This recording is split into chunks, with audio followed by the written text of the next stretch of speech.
Good evening, friends, and welcome to yet another very exciting session with Suresh Kochattil ji. Welcome, Suresh ji. Namaskar. Namaskar. So, coming to the first very controversial topic, which I would like to discuss about, is with regards to the Ministry of External Affairs. They rejected the references to PM Modi being named in the Epstein files. And also the fact that Pawan Khera sparked a controversy with a tweet on Saturday, calling it a matter of national shame. He alleged that an Epstein email claimed Modi took Epstein's advice and danced and sang in Israel for benefit of the US president. So this Epstein files is cropping up again, isn't it? Well, if you had read that email, so-called email from Epstein, it didn't say that he took Epstein advice. It said he took Trump's advice and danced in front of Netanyahu. Okay, that is what happened. And we all know how disgraced this man was. He used to comment on everything under the sun by sending an email to all and sundry. Thousands of them, thousands of them. So he was just sending a mail to somebody saying, supporting Gaza, supporting Hamas, doing all that nonsense, and then claiming that Modi and Netanyahu were very friendly, and Trump advised Modi to do something, and Modi did that with Netanyahu. He kind of supported him and all that, and we should condemn India and Israel and all that kind of stuff. So that you should read the entire email, that these are Zionists and all that kind of stuff. So this guy was a Hamas supporter. He was a Palestinian supporter. He was a terror supporter, Epstein. And there's nowhere in that. I'm surprised. I questioned Pawan Khera, show me one element in that where Modi and Epstein are connected. Nowhere. In fact, Epstein has written about thousands of people in those huge amount of emails that he has written. Because every day, I think he used to write 40 to 50 emails on different subjects on under the sun. Anything that happened anywhere in the world, he had an opinion on it. The real connection of Epstein is not that. It is with the parties which he held in his residence and other places, which is very famous. We all know Prince Andrew and Trump and Elon Musk and Bill Gates and everybody. But I can also tomorrow comment on Rahul Gandhi, or somewhere along the way. In fact, I showed today, I think I saw it in Shehzad Poonawala or Rashid Baghi, somewhere else, that Rahul Gandhi is mentioned in two of Epstein's emails. That does make him complicit. In fact, he called Rahul Gandhi the most useless fellow in the world. Pawan Khera should publish that also.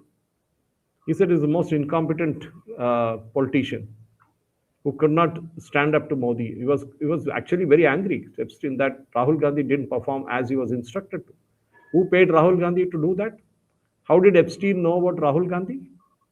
So can BJP also make a similar allegation? So this is kind of the most ridiculous kind of argument. There should be something. Pawan Khera, Jairam Ramesh, Supriya Shirnate, and all these people are totally unemployed these days. They only know to pick up something. If US and India signs a deal, they go against it. If India and EU sign a deal, they go against it. There is no reference to agriculture anywhere in the EU deal, but communists have an opinion. Rahul Gandhi has an opinion. I think the most incompetent leader of opposition is Rahul Gandhi for a long, long time now. He has a complaint on everything. I was not given the front seat at the Republic Day parade. You made Advaniji sit in the 8th row. He didn't complain, Advaniji, that I was made to serve as the leader of opposition. I was made to sit in the 8th row during the UP era. He sat there. He doesn't come for the Chief Justice of India's swearing-in ceremony. He doesn't turn up for the swearing-in of the Vice President, Sri Radhakrishnan. He goes to the at-home function in the Rashtrapati Bhavan, and what does he do? He doesn't accept the Assami shawl. He does all this. So I think the tweets, luckily only 1% of India is on Twitter. So that's a big blessing, that we don't need to take it seriously. At the end of the day, we know the latest India Today Mood of the Nation survey, and Rahul Gandhi is nowhere. His party again will go defeat. Rahul Gandhi will face his 98th or 99th defeat again. And then again, he'll call out vote chori. Okay, this man will not approach the court. He will not go to the court. And the likes of Pawan Khera, who technically are unemployed. And this is what they do. And I think, Jaydev, we need not take these guys very seriously. Because when you make an allegation against Prime Minister Modi, and I wish Modi ji actually files a case against this guy, Pawan Khera, and even Jairam Ramesh and like characters. So they should be taken to the court. So you can't just make allegations like that and scoot. Read the email.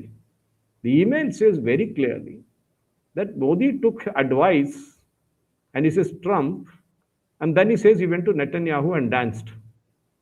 I mean, come on, ridiculous. You're talking about technically a head of state of India. And Rahul Gandhi loves it, this kind of stuff, because he demeans the Indian army.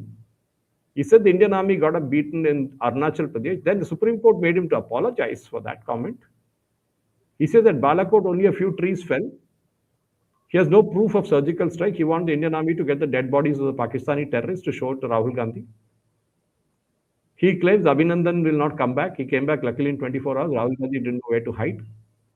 So Pawan Khera and the likes are a big joke on this country. I think they should be kept in a museum, if you ask me. So I would like to, I mean, I don't understand the timing of the release of the Epstein files, because it seems that Donald Trump wants to divert the attention, from the US economy, the inflation, and all those things, especially the Venezuelan, the way, the Venezuelan guy was picked up, isn't it?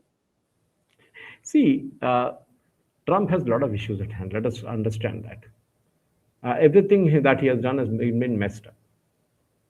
Right from the first day onwards, he was there. The tariffs have got nowhere. The EU deal hasn't gone anywhere. The latest Venezuelan affair is a disaster. He wanted American companies, oil companies, to invest $500 billion in Venezuela. He called up meet in White House. Chevron declined. Everyone declined because they said our old money is stuck there during Hugo Chavez's time. Trump said, I don't care that. That money is gone. You do what you want. Now he says, yesterday he puts out a message saying China and India will invest in Venezuela. Now tell me, why should we invest? We have already invested. We have got a ONGC Videsh there. We were till May 2025, we were drawing about 5,000 barrels per day from those wells. We are willing to invest more, but what is the guarantee that Trump tomorrow will not take away all our money? Because he may be another Hugo Chavez. I mean, Maduro and Trump are no better. That's what they are. So I think whether he wants to release this and embarrass himself or embarrass others, it's a different question, Jaydev. The question is, when you look back at Trump's 5 years or 4 years in office, rather, sorry, not 5, 4 years in office, you will find that he left America in a bigger mess than what he took over. It was already a mess. The only people who support him are the MAGA crowd, because they believe that America's days are going to come in again, like the Lord will come down from heaven. It won't happen. America will never ever become a manufacturing nation again, which they were known for. No steel, no car, nothing, because the cost is too high. As I say often in my talks in different colleges in the twin cities of Hyderabad and Secunderabad, America is inefficient because the plumber who comes to fix the tap costs more than the tap. And that is when the inefficiency set in. And that is what America is all about. That's why China took away the entire manufacturing. So Trump has a lot of issues on hand. He told Iranians to go out on the street and fight Khamenei and others to fight against the Iranian guards. And what happened? Thousands died. Trump said help is on the way. I wonder how long is that way now? So nothing is happening. Now he says he wants to negotiate the nuclear deal with the Iranians. But was that the crux factor? I thought the crux factor was that he wanted the mullahs out. He was still happy with the civilian administration. But he wanted those Khamenei and other gang to be thrown out. He wanted the Islamic Republic to be removed from the office. But did he succeed? No. So anywhere in the world, two guys are fighting on the street and Trump will claim that he separated them. This is what it is. He says, I stopped fighting in India and Pakistan. Then he said Thailand and Cambodia, and they're still fighting. Then he talked about something in Syria, they're still fighting there. Everywhere it's the same mess. Look at the Greenland issue. What happened? I mean, which you're not a small kid to understand that you can just go and grab a country like that. And I often tell this to our guys, and our guys also know better. And so, Akhand Bharat, we should go and capture POK. Arey bhai, jaake dekhna ek baar. Try it out. No nation will give an inch of its territory, including we. Those mistake was made by Nehru, it's gone. Half of Ladakh is with China as Aksai Chin. Are we going to get it back? No, we are not. We've got to be practical with it. That's what it is all about. And Trump is trying to hide his mistakes. Because, see, I can understand certain things that he's doing, which is correct. He's trying to provide jobs for Americans. I have no dispute on that. He's saying that a lot of illegal immigrants, including criminals, have stepped into US or rather walked into US. He's trying to throw them out. Whether the ICE raids are correct or not, it's a different ballgame. He's talking about frauds in H-1B. Yes, I'm saying there are frauds like crazy in H-1B, including from my home state of Telangana. I mean, I call myself as a home state, even though I'm from Kerala, but plenty of H-1B frauds. So there's nothing Trump, I mean, not everything he's doing is wrong, but the point is for the bigger picture, what he came as back into power was to make America great again, make America the manufacturing hub of the world. But now 1.5 years or 1 year and 2 months into office, it's nowhere near. Okay, he has been able to bring in the chip industry, able to make NVIDIA and other companies invest huge amounts of money. But the world of AI itself, as experts will tell you, Jaydev, we don't know what will happen tomorrow. I mean, I heard Professor Kamakoti speaking yesterday on one of the channels where he said we need not have GPUs. We can do without that. I mean, that kind of technological changes are coming into it. But Trump has only one fixated idea, that he wants to be a president, to be remembered as a president who got green land for United States of America, who made 7 wars or 10 wars in the world to stop. I'll tell you one thing, Jaydev. I'll ask you one question. Let me ask you. If he says India should stop buying Russian oil, do you think Russia will stop the war? Because India was buying only 20 to 25% of its oil requirement from Russia. China buys the bulk, 90% of it. Chinese still will buy, China will not stop, and the United States will not dare stop China. So the war will continue. Whom will you blame then? China? Or again you blame India for it? This is the most ridiculous thing. Okay.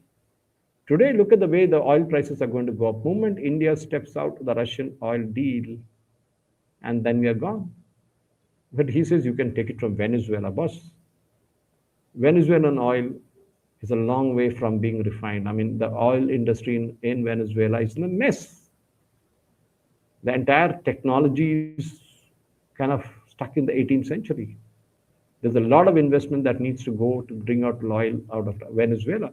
So now he says China and India shouldn't. Why should we invest? You invest, no boss. You are the fellow who drove out Maduro from there. You go invest. You know that what will happen there.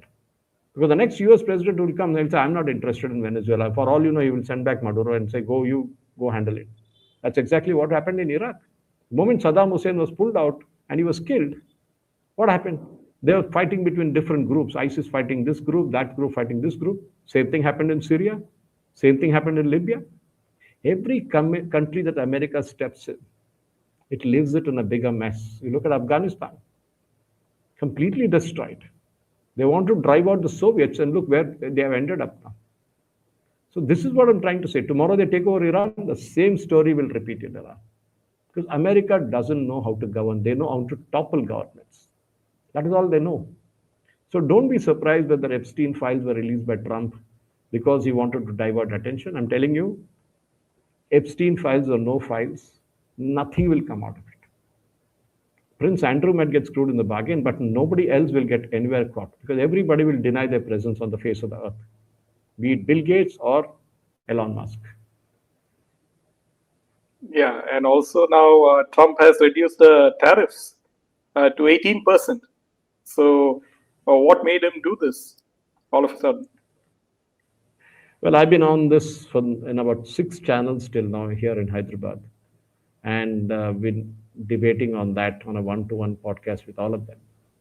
See, there are 2, 3 things that have happened. One, Trump knows that his tariff thing is not working out. That India has found a new partner in European Union.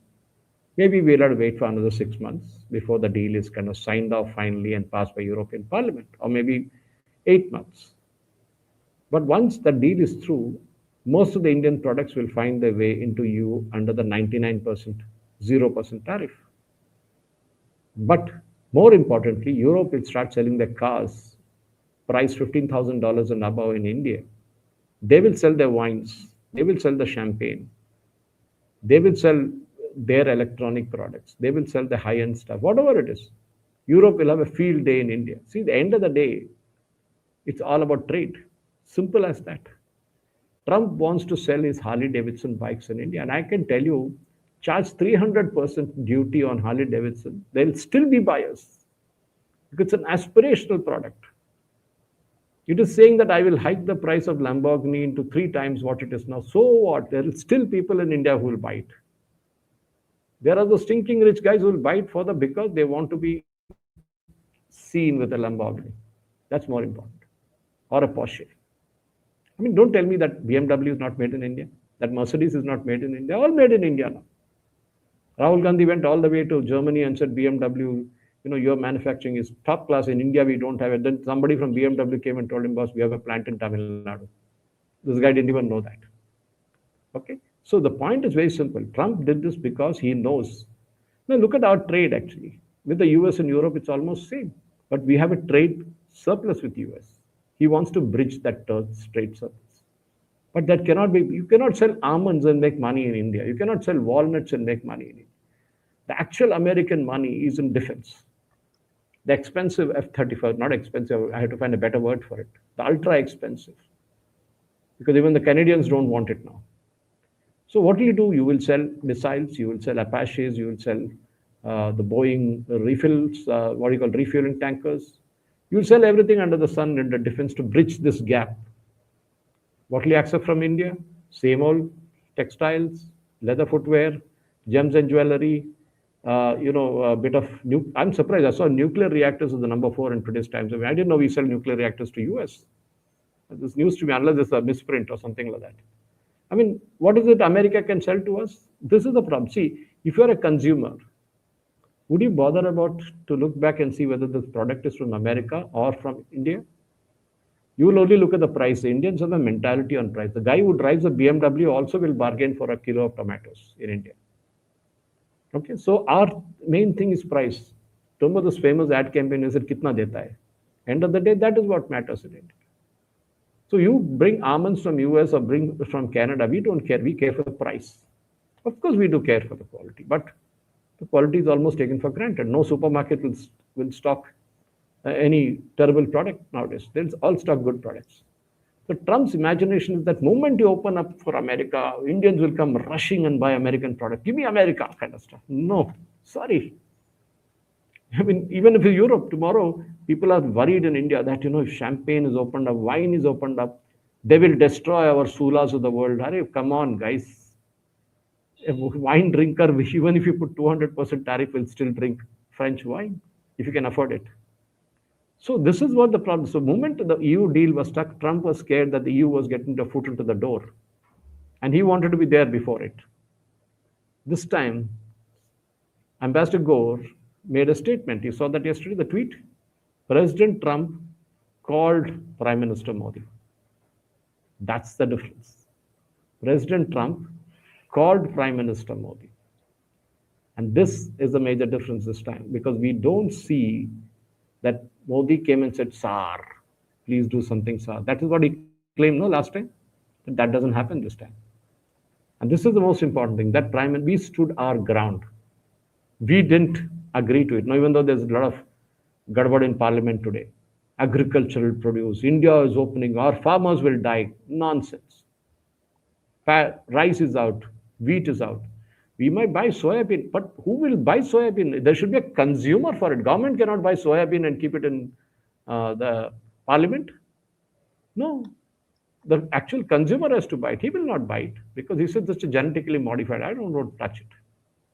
Same goes with other products also, Jaydev. And that is what I'm saying. The assumption is that India is ready to rush and buy American products or European products. We are a nation which still believes and is very price sensitive. For us, yeah, a 20 paisa difference makes a difference. And for the better part of the middle class, that is what it is all about. Aspirational products, I have no Harley Davidson, you do what you want. But President Trump definitely did this because he was scared that he was going to lose out to a large market of Europe. He wanted to get here before the Europeans got here because there are 27 nations. He's one, even though we are America's, no, we are the largest, for us, the largest export market is US. But for US, we are only 2% of the total imports or exports they have. That is minuscule for them. They need to find bigger people, bigger players. But Trump says, I will make it $500 billion. Boss, what you're trading now is about 160, 136 to $140 billion. You mean to say in 3 years we will blow it up into 500? Where's the money for it? This is the problem. It is all because when that happens in 3 years, Trump won't be there. His term will be over.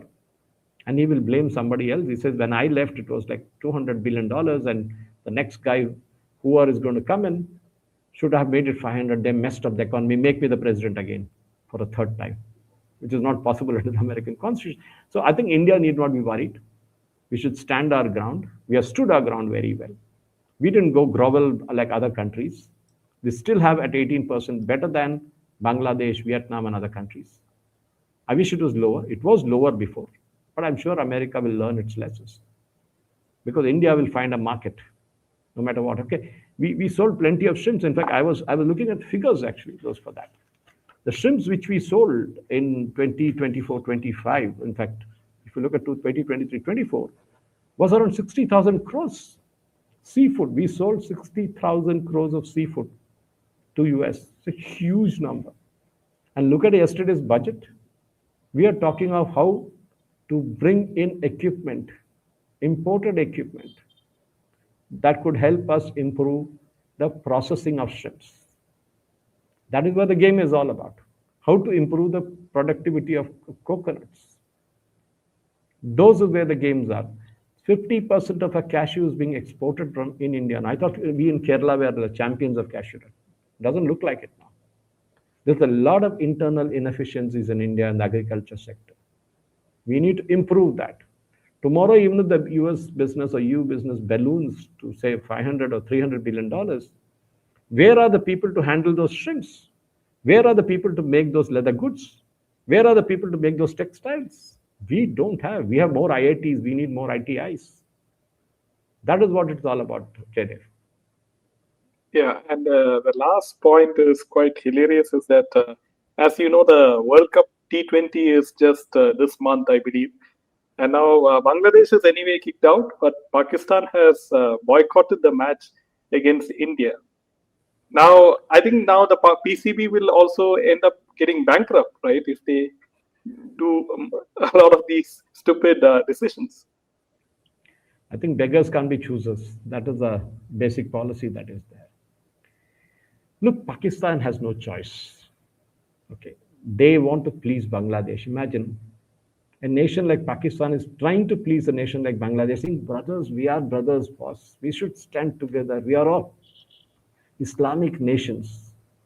Are Pakistan and Bangladesh population put together, number of Muslims in India are more. We are the second largest Muslim population in the world after Indonesia. So what are you talking about? If you don't want to play India, say it, I don't want to play India. I'm scared of playing India. See, end of the day, what was said, and I saw a lot of memes going around saying that ICC, is in India's pocket. Yes, was. The maximum advertising for television, which is the bulk of it all, and in-stadia advertising comes from India. There was a time when you used to see Gillette hoardings in English playgrounds. Now you see most of the English playgrounds will see Haldirams. They will say Dream 11 or whatever was this Indian advertising. And now you have other brands playing around there. You had Byju's at one time.